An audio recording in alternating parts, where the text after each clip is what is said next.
సుస్థిర సమర్థ పాలన అందించాలని అధికారం అప్పగించిన ప్రజల ఆకాంక్షలను 2.5 ఏళ్లలో పూర్తి స్థాయిలో నెరవేర్చామని కేంద్ర సమాచార ప్రసార శాఖ మంత్రి వెంకయ్యనాయుడు తెలిపారు.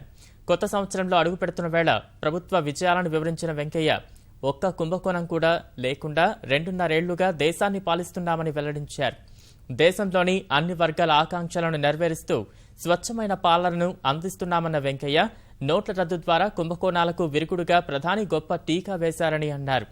నోట్ల రద్దుపై కాంగ్రెస్ తీరును మరోసారి ఎండగట్టిన వెంకయ్య ఆ పార్టీ ఆరోపణలు చేసి పారిపోయే వ్యూహాన్ని అనుసరిస్తోందని అన్నారు.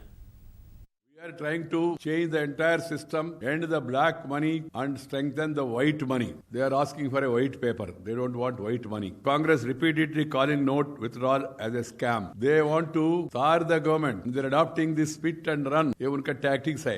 Note withdrawal in the country is in fact an anti-scam vaccine. The government came with a mandate in 2014 to clean up India, provide able leadership, stable government and bring change the living standards of the people. And I'm happy to say after the completion of this 2.5 years that this government has lived up to the expectations of the people.